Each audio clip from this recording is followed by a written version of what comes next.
2024 সালের 5 আগস্ট শেখ হাসিনার স্বৈর শাসনের পতনের পর মাত্র 3 দিনেই অন্তর্বর্তী সরকারের প্রধান উপদেষ্টা হিসেবে শপথ গ্রহণ করেন ডক্টর মোহাম্মদ ইউনূস। অন্তর্বর্তীকালীন সরকারের 1 বছর পূর্ণ হচ্ছে আজ। নির্বাচনী ব্যবস্থা, শাসন ব্যবস্থা, বিচার, গণমাধ্যম, অর্থনীতি, আইন শৃঙ্খলা সংস্কারের লক্ষ্যে গঠিত হয় এ সরকার। সব খাতে ইতিবাচক পরিবর্তন হয়েছে।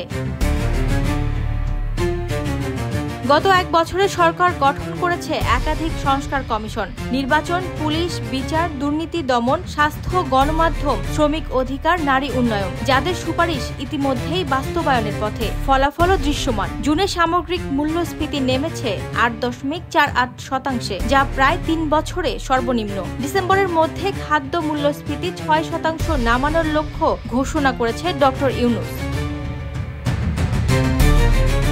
দায়িত্ব নেয়ার পরপরই ভয়াবহ বন্যা সত্ত্বেও বাজারে স্থিতিশীলতা ফিরিয়েছে সরকার মনিটরিং ও মধ্যস্বত্বভোগী নিয়ন্ত্রণের মাধ্যমে। বিদেশি আস্থার ফলে রেকর্ড $3033 কোটি রেমিটেন্স এসেছে। রপ্তানি বেড়েছে 9%, আর বহু বছর পর টাকার মান ডলারের বিপরীতে বেড়েছে। এমনকি গত 11 মাসে $4 বিলিয়ন ঋণ পরিশোধের পরও বৈদেশিক মুদ্রার রিজার্ভ বাড়ছে।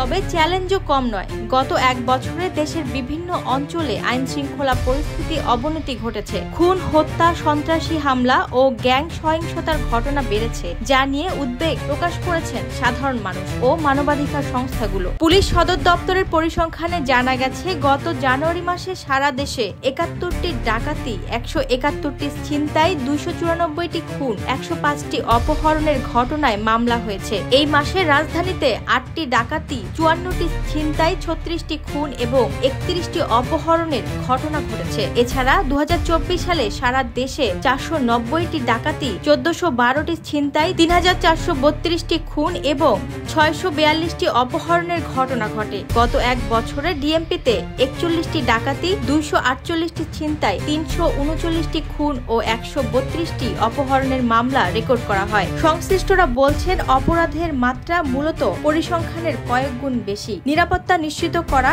এখনো সরকারের জন্য বড় পরীক্ষা।